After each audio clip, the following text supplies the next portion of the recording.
ប្រិយមិត្តទូរទស្សនិកជនក្រុមគ្រូពេទ្យស្ម័គ្រចិត្តអារម្មណ៍ហ៊ុនម៉ាណីចុះពិនិត្យពីគ្រោះព្យាបាលជំងឺជូនប្រជាពលរដ្ឋនៅសង្កាត់ពញាពុន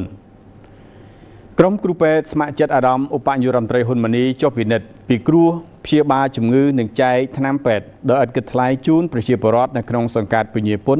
ខណ្ឌព្រែកភ្នៅរាជធានីភ្នំពេញដើម្បីរួមចំណែកលើកកម្ពស់សុខុមាលភាពប្រជាពលរដ្ឋមូលដ្ឋានអារម្មណ៍វិជ្ជបណ្ឌិតឌឿនវុធាអនុប្រធានប្រតិបត្តិទទួលបន្ទុកកិច្ចការទូទៅតំណាងដកពងពោះអារម្មណ៍ហេងផលីប្រធានប្រតិបត្តិក្រុមការងារគ្រូពេទ្យស្ម័គ្រចិត្ត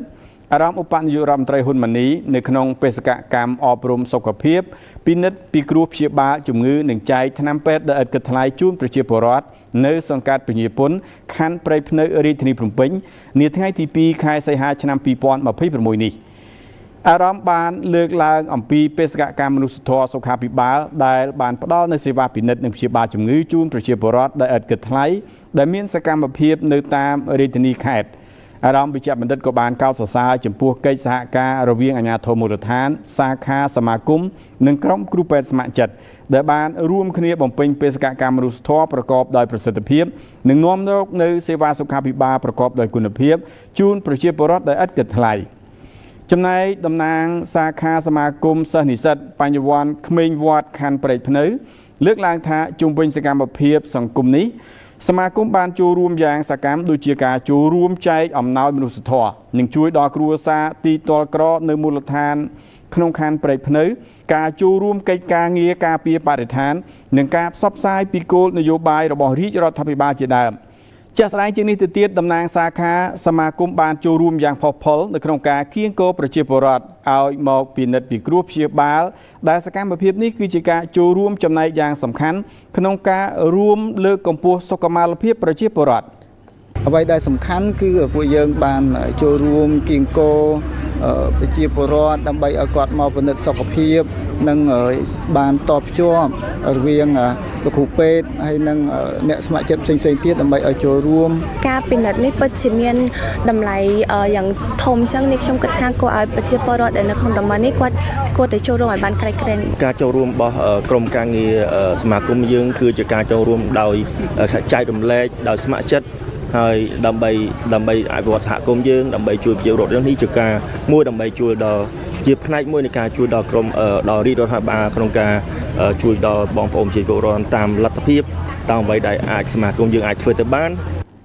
ចំណែកប្រជាពលរដ្ឋដែលមកទទួលសេវាបានថ្លែងអំណរគុណយ៉ាងជ្រាលជ្រៅចំពោះក្រុមគ្រូពេទ្យស្ម័គ្រចិត្តជាពិសេសអារម្មណ៍ឧបនាយករដ្ឋមន្ត្រីហ៊ុនម៉ាណីដែលបានចុះពិនិត្យពីគ្រោះព្យាបាលជំងឺនិងចែកថ្នាំពេទ្យដែលឥតគិតថ្លៃដល់មូលដ្ឋានដែលនេះជាទង្វើមនុស្សធម៌មិនអាចកាត់ថ្លៃបាននៅក្នុងការលើកកម្ពស់សុខភាពប្រជាពលរដ្ឋក៏ដូចជាការកាត់បន្ថយនូវភាពក្រីក្ររបស់ប្រជាពលរដ្ឋនៅតាមមូលដ្ឋានពិតៗនិងសូមឲ្យវប្បធម៌នៃសេវាព្យាបាលនេះមានជារៀងរហូតនៅក្នុងការផ្សារភ្ជាប់រវាងប្រជាពលរដ្ឋនិងសង្គមឆ្លុះបញ្ចាំងតាមរយៈក្រមសីលធម៌វិជ្ជាជីវៈវិជ្ជសាស្ត្រនិងការជួយសង្គ្រោះជីវិតមនុស្សបានមកព្យាបាលអត់គិតថ្លៃអញ្ចឹងខ្ញុំក៏លោកចូលថាមកប្រាប់ឲ្យមកទាំងអស់គ្នាអញ្ចឹងខ្ញុំមកហើយចាពួកអីយើងទៅពេទ្យនោះពួកវាអស់ច្រើនណាស់ដែរណាចាពួកអីជំងឺខ្ញុំមានខ្លាញ់ផងលើកឈាមផងចាហើយភ្នែកនឹងវាច្រវាំងផងអញ្ចឹងណាកូនបាទខ្ញុំត្រេកអរបានលឺមកអញ្ចឹង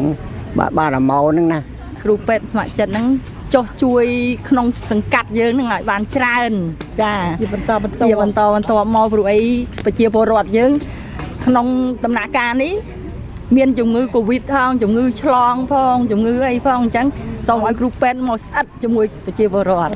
បណ្ឌិតហ៊ានបូរិនប្រធានសាខាសមាគមសិស្សនិស្សិតបញ្ញវន្តក្មេងវត្តខណ្ឌព្រែកភ្នៅក៏បានលើកឡើងថាការយកចិត្តទុកដាក់លើសុខភាពប្រជាពលរដ្ឋគឺជាមូលដ្ឋានដ៏សំខាន់នៃការអភិវឌ្ឍធនធានមនុស្សនិងការអភិវឌ្ឍប្រទេសជាតិលោកក៏បានថ្លែងអំណរ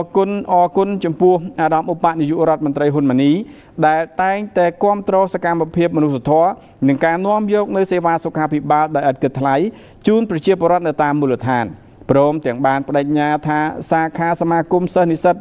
បញ្ញវន្តក្មេងវត្តខណ្ឌព្រៃភ្នៅនឹងបន្តសហការជាមួយនឹងក្រុមគ្រូពេទ្យស្ម័គ្រចិត្តអាជ្ញាធរនិងដៃគូពាក់ព័ន្ធនៅក្នុងការរៀបចំសកម្មភាពសង្គមនិងមនុស្សធម៌ដើម្បីលើកកម្ពស់គុណភាពជីវិតរបស់ប្រជាពលរដ្ឋ